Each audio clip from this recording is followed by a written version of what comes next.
In this lecture, we will discuss another very important topic, and the name of that topic is rhyme and imagery. First of all, we will discuss the meaning of rhyme, that what is the meaning of rhyme. So rhyme means a repetition of similar sounding words at the end of lines, that is called rhyme. When similar sounding words are repeated at the end of line, that is called a rhyme. Just take example, a very simple example from your childhood, a very simple poem. Twinkle, twinkle, little star, how I wonder what you are. Up above the world so high, like a diamond in the sky.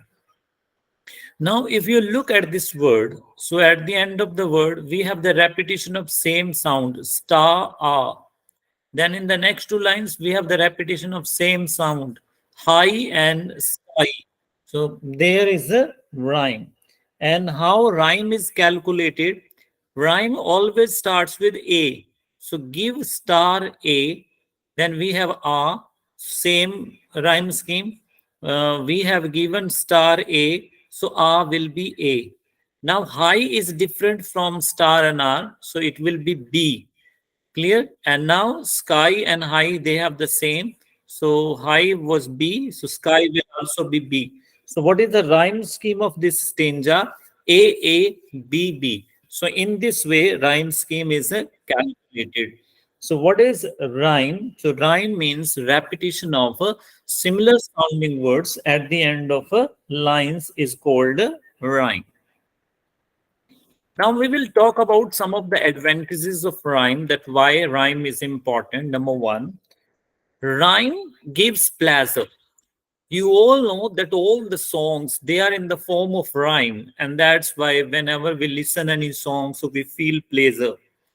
So first important benefit of rhyme is that it provides pleasure to the reader, it provides pleasure to the audience or to the listener.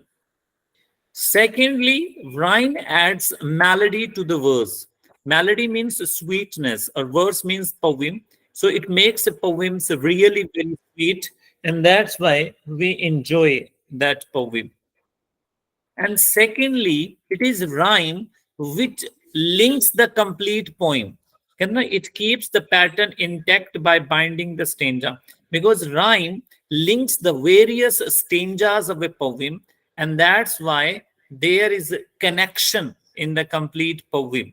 So number one, it provides pleasure. Number second, it provides a sweetness to the poem. And third, there is a logical link in the complete poem. Why? Because the rhyme connects various stanzas. And the fourth, rhyme makes learning permanent. Why? Because if you remember the poem we have just discussed, Twinkle, Twinkle, Little Star, I think you must have heard this poem during your childhood, and now still you remember it. There are so many other rhymes which you read during your childhood, but still you remember all those rhymes. Why? Because rhyme makes things very easy to remember, and things becomes very permanent. So these are some of the features of rhyme. Now we will talk about various types of rhyme. So the first type of rhyme is called simple or masculine or strong rhyme. It has three names. Simple rhyme, you can call it simple rhyme, you can call it masculine rhyme, or you can call it a strong rhyme. So what is strong or masculine or simple rhyme? Now, in this type of rhyme, there's a repetition of single syllabic word at the end of the lines. जब lines के and में एक syllable वाले word repeat होते हैं, same sounding single syllabic word repeat होते हैं, तो देयर इज अ सिंपल और मैस्कुलिन और strong rhyme. Just take the example of Twinkle, Twinkle, Little Star. Now, if you look at this poem, so at the end we have the first star, single syllable, ah, single syllable. So there's a repetition of single syllabic, a word having the same sound. So there is a simple or masculine rhyme, simple rhyme, or strong rhyme. So it's quite easy. Second is called weak or feminine rhyme. Now, what happens in weak or feminine rhyme? there's a repetition of similar sounding two syllabic words. अब eight the and क्या होगा, दो syllable वाले word repeat होंगे. First word will be stressed and the second will be unstressed.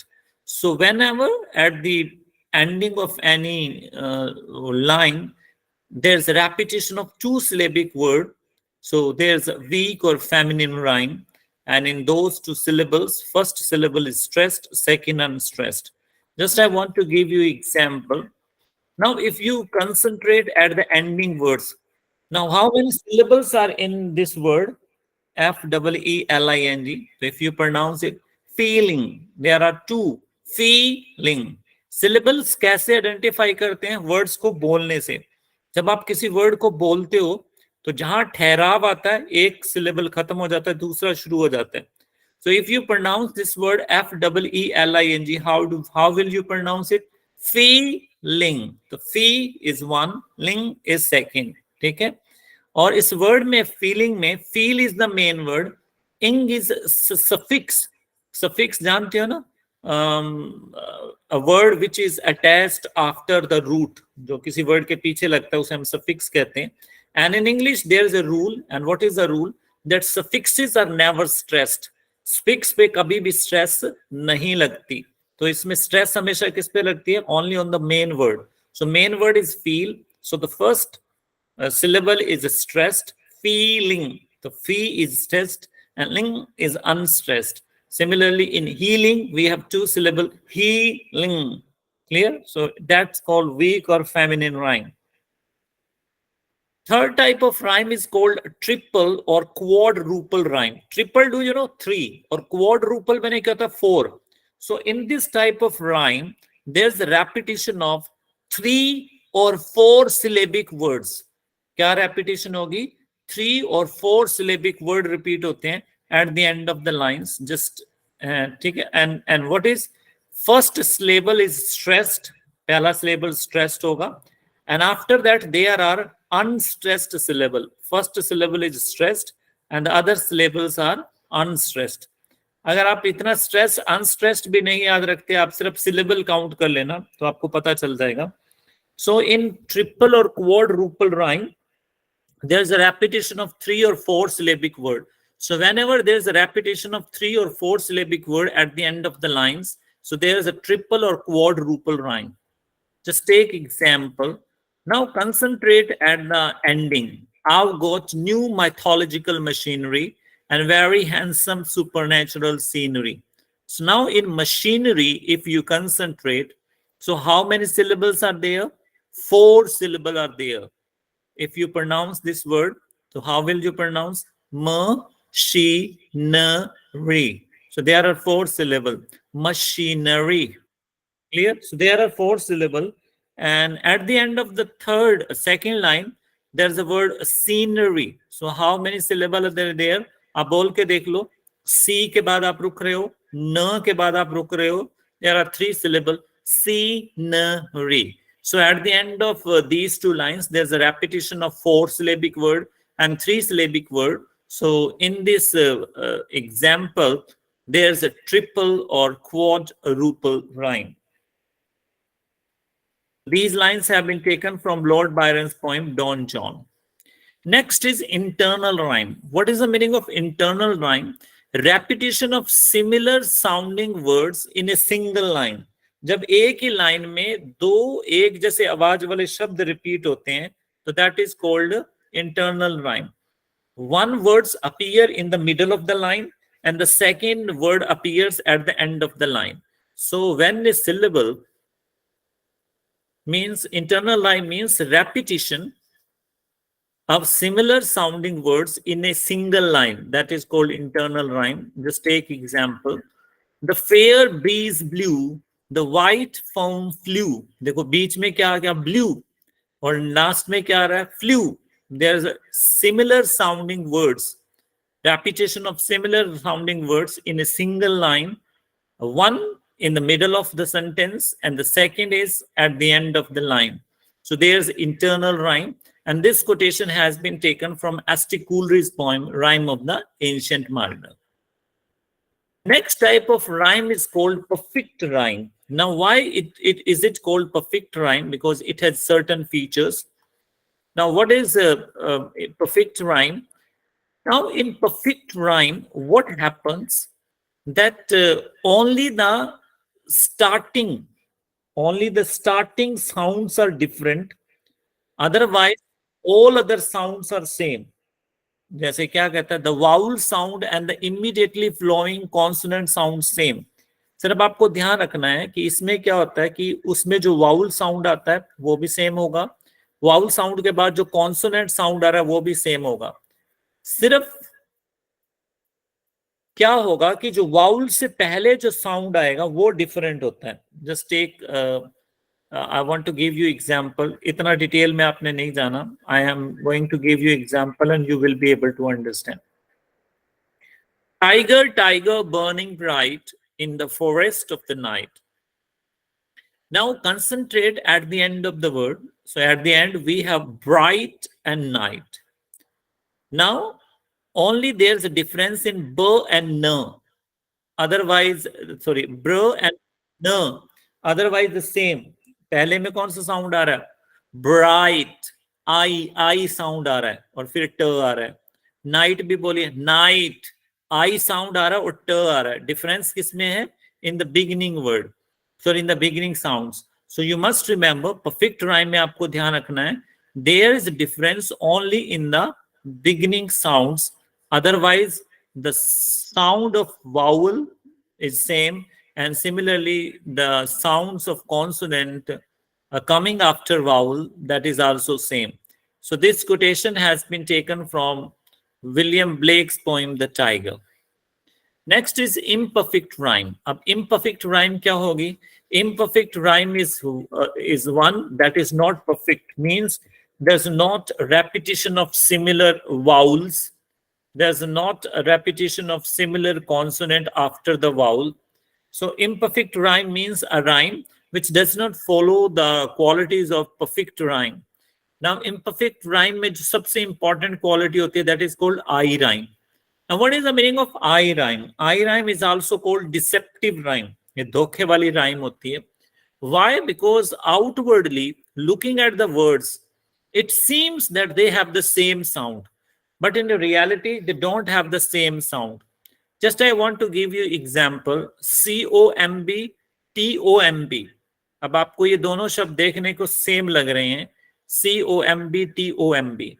But their pronunciation is different. COMB is called comb. And what is the pronunciation of TOMB? It's tomb. So comb, tomb. So looking at the words, you think they have the same sound, but in reality they don't have the same sound. So that is called I rhyme. ठीक है? Words rhyming to the I. देखने में हमें लगते हैं कि same sound है, लेकिन जब हम बोलते हैं तो वो उनकी सेम साउंड नहीं होती. Not to the ear. For example, if you look at the ending words of these two lines, obey and T, so there's a difference. In T we have a long E, or in obey we have a small E. So there are no similar sounding words at the end of the lines. So that is called imperfect rhyme. And this example has been taken from Alexander Pope's poem, The Rape of the Lock. Next is imagery. What is imagery? So the word imagery has come from the word image. What is the meaning of image? When a picture is created in the mind with the help of the words, that is called imagery. What is imagery? Creating of pictures with the help of the words in the mind, that is called imagery. Now normally it is thought that imagery meant visual picture, means जिन हम चीजों को देखते हैं, ये माना जाता है कि visual, there is only one type of imagery and that is called visual imagery. But this is not true. Imagery is of many types. Actually, we have 5 senses. So imagery depends upon all the 5 senses. So that's why imagery is of different type. First of all, we have visual imagery. Visual imagery means imagery pertaining to the eye. आप कोई भी चीज देखते हो तो आंखों के सामने पिक्चर बनती है, that is called visual. Then we have auditory. Auditory means relating to the ear. देखो, कोई आवाज सुन के आपके दिमाग में तस्वीर बन जाती है. When you hear the sound of a dog, so you imagine the dog. When you hear the sound of a cat, you imagine the cat. So imagery can be created with the help of sound also. So when any image is created with the help of sound, so it is called auditory imagery. Then we have a tactile. Tactile means touch. So with the help of touch also imagery is created. For example, when you touch a cup, so you express, oh, it's hot, it's cold. So that is called tactile imagery. Then we have olfactory. Olfactory is relating to smell. For example, if something is prepared, if your neighbor prepares something, you are able to know that this thing is being prepared in my neighbor's house. How do you identify that thing? With the help of smell. So that is called olfactory imagery. Then we have a gustatory. Gustatory means relating to taste. When you taste something, so then a picture is created. For example, when you eat something, so you realize the taste, whether it is sweet or bitter. So that's gustatory. And the next type of imagery is kinesthetic, which is relating to movement. For example, a boy is running. So there's a picture, there's the imagery of running. So there's a kinesthetic imagery. So that's all about this lecture. So I hope that you will be able to understand. These are two very important elements. One is imagery, and second is